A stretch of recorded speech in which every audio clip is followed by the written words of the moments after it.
గురుగారు ఇందాక మనం మాట్లాడుకున్నట్టు పూనకాలు నిజమేనా? అది ఏంటి అది అసలు? సమస్త భూమండలంలో, ఈ సమస్త భూమండలంలో ఎక్కడా కూడా ఏ దేవత కూడా నేను ఇది చెప్తాను అని ఎక్కడ చెప్పదు, నేను ఇది పలుకుతున్నానని ఎక్కడ పలకదు. ఒక్కటే పలుకుతుంది, దాని పేరే శబ్దము. ఆ శబ్దం ఎలా ఉంటుందంటే అని శబ్దం వస్తుంది. అంటే గీంకార శబ్దాలు అంటారు వీటిని.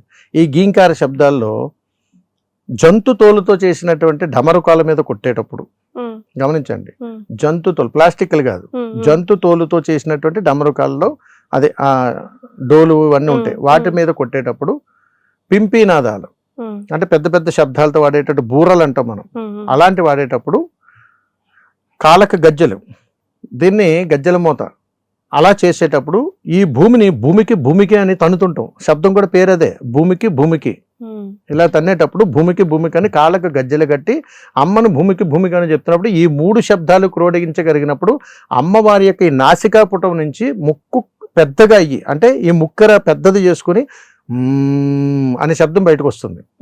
ఆ శబ్దాన్ని తదేకంగా ఏ దేహం అయితే ఆవహిస్తుంది, అంటే లోపల కూర్చున్నటువంటి అమ్మవారి నుంచి ఆ యథాశక్తి బయటకు వచ్చేటప్పుడు ఎవరైతే అక్కడ 10 మంది 5గురు ఉన్నారో వీరిని తాకుతూ బయటకు వెళ్ళిపోయి సమస్త ప్రకృతిని కూడా ఒక్కసారి అలా తాకి వచ్చేస్తుంది. దీనికి పట్టే సమయం 8 నిమిషాలు మాత్రమే. ఆ సమయంలో ఎవరైతే అక్కడ ఉన్నారో ఈ తల్లి మళ్ళా లోపలికి వచ్చే వరకు కూడా వారికి ఆ వైబ్రేషన్స్ ఉంటాయి. దీన్ని మనం పూనకం అనుకుంటాం.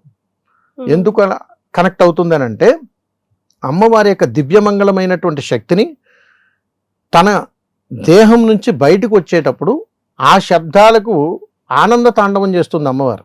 ఆ ఆనంద తాండవం చేయటానికి ఏదో ఒక దేహం కావాలి. ఆ దేహాలు అమ్మవారు మొట్టమొదటి ఏమించుకుంటుందో తెలుసా? గాలిని ఎంచుకుంటుంది. అందుకని ఎక్కడైనా మీకు అమ్మవారు వచ్చేటప్పుడు, అమ్మవారు ఊరేగింపు జరిగేటప్పుడు, జాతర జరిగేటప్పుడు గాలి విపరీతంగా వేస్తుంది, అది నిదర్శనం. ఆ తర్వాత ప్రకృతిలో ఉన్నటువంటి మహావృక్షాలని ఆవహిస్తూ ఉంటుంది. ఆవహించినప్పుడు అవి అనేటువంటి శబ్దాన్ని తీసుకొస్తాయి. అందులో మొట్టమొదటి ఏ చెట్టును ఆవహిస్తాయో తెలుసా? తాడి చెట్టు. ఎందుకంటే ఊళ్ళోకి యమధర్మరాజు వచ్చినప్పుడు మొట్టమొదట ఆయన కూర్చునేది అక్కడే, ఎత్తైన చెట్టు మీద కూర్చుని ఎవరిని తీసుకెళ్లాలా అని కూర్చుంటాడు ఆయన.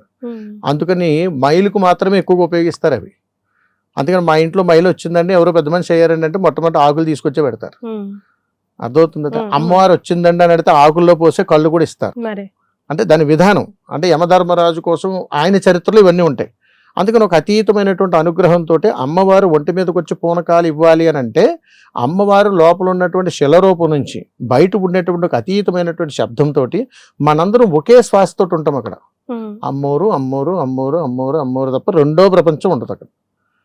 వేరే వేరే దేవతల పేర్లు ఏమి ఉండవు.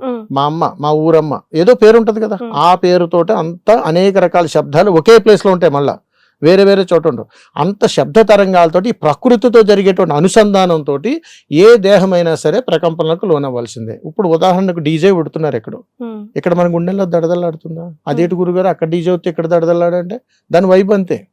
అలాగా ప్రకృతిని అనుసంధానం చేసుకుని జీవాలకు సంబంధించినటువంటి తన శరీరముతో ఒక డోలక్లాడి చేసుకుని ఈ భూమికి అని తన్నుతుంటే ఆ వచ్చేటువంటి శబ్దం అమ్మవారిలోంచి వచ్చేటువంటి ఒక యథాశక్తిని ప్రకృతితో అనుసంధానం అయినప్పుడు మన దేహంలో ఉన్నటువంటి షట్చక్రాలకి కనెక్ట్ అవుద్ది. ఆ షట్చక్రాలు ఏమై ఉంటాయి? మూలాధార, స్వాదిష్టాన, మణిపూర్వక, అనాహత, విశుద్ధ, ఆజ్ఞ, సహస్ర. ఈ షట్చక్రాలన్నింటినీ కనెక్ట్ ఎప్పుడైతే అయిందో మనలో కుండలిని శక్తి ఒకేసారి జాగృతం అవుతుంది. అయినప్పుడు మనకి తెలియదు, అమ్మ కనపడిందమ్మా, ఎంత అందంగా ఉందోనమ్మా, నేను ఏం చేశానో కూడా నాకు అర్థం కాదని చేసి ఒక తెలియదు. ఒక అతీతం. ఇది ఎన్ని నిమిషాలు అంటే 8 నిమిషాలు ఉంటుంది. అంటే ఒక కిరణాలు భూమి మీద పడటానికి సమయం ఎంత ఉందో ఒక గర్భగుడిలోంచి ఒక యథాశక్తి బయటికి రావడానికి మన దేహాన్ని తాకి అలా మళ్ళీ లోపలికి వెళ్ళిపోతుంది, ఆనందపడుతుంది. అందుకని అమ్మవారు ఆనంద తాండవం ఆడుతున్నప్పుడు ఏ స్త్రీ శక్తికి అయితే ఆ కుండలిని శక్తి జాగృతమయ్యేటువంటి అనుగ్రహం ఉందో ఖచ్చితంగా వారి మీదకే అనుగ్రహం వస్తుంది. దీనికి మనం పెట్టుకున్నటువంటి పేరు ఏంటంటే పూనకాలు. పూనకాలు అంటే ఊగుతూ కాళ్ళు ఊపడానికి పూనకాలు అంటారు. ఇలా ఇవి పూనకాలు అంటారు. వాస్తవంగా చెప్పాలంటే అమ్మవారి పూనకాల్లో పాద అందం అంటారు, దీన్ని ఈ అందలి శబ్దం అంటారు. మీరు ఎప్పుడైనా లలిత పారాయణం చదువుతున్నారని అనుకోండి, అమ్మవారు వేసేటువంటి అందెల శబ్దం ఉంటారు దీన్ని ఇట్లా. ఇది పూనకమే, అమ్మవారి పూనకం. అందుకని అమ్మవారి పాదాలకు అంత గొప్పదనం ఉంటుంది. అందుకని ఇప్పటికీ మీరు చూడండి, కాళ్ళకి ఖచ్చితంగా పారాయణం పూస్తారు అమ్మవారికి. ఎందుకంటే అమ్మవారు ఆ పాద స్పర్శను ఇట్లానే తాళం వేస్తుంటుంది. అదే అమ్మవారికి వచ్చే పూనకం. ఇప్పుడు మన శరీరం మొత్తం మీదకి వచ్చేస్తుంది. ఇప్పుడు ఏంటంటే మనిషికి కావలసినటువంటివి, తనకు నచ్చినటువంటివి, తను ఏదన్నా చెప్పాలనుకున్నప్పుడు ఎందుకు వస్తుందిరా పూనకం అంటే, ఒకప్పుడు నరబలులు వేసేవారు, మీకు గుర్తుందా? నరబలులు ఇప్పుడు కూడా కొన్ని చోట్ల బలులు జరుగుతుంది. దీన్ని మనం ఆపడం ఏం కాదు, కానీ జరుగుతూనే ఉంటాయి. మీరు తీసేయండి అంటే మనల్ని బలేస్తారు, అక్కడ ఇబ్బంది.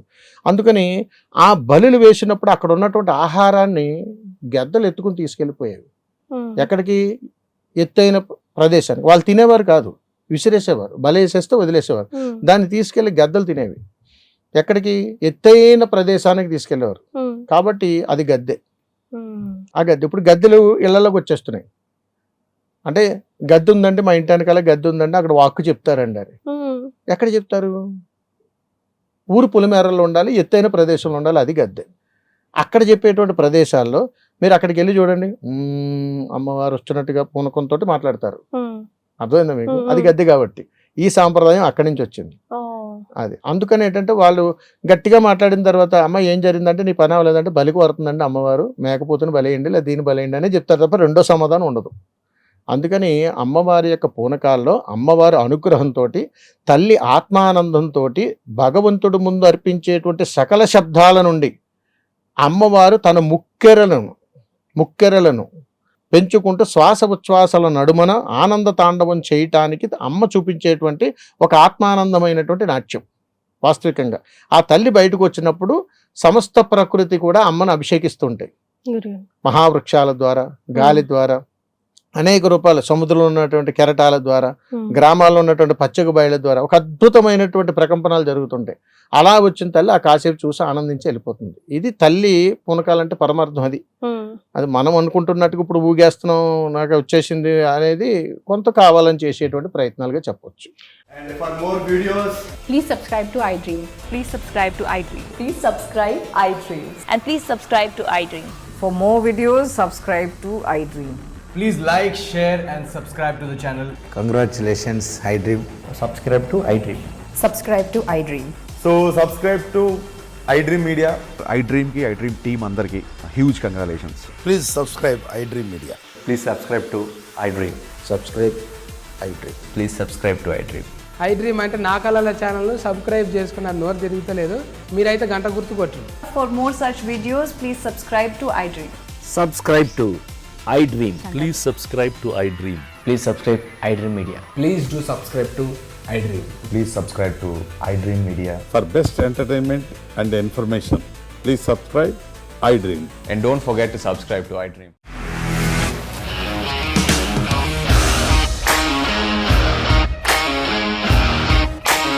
ఇండస్ట్రీలో కమిట్మెంట్ ఇష్యూస్ వస్తే నీకు కూడా వచ్చినట్టు మార్నింగ్ తీసుకెళ్ళాలంటే కొట్టి పడేస్తారు.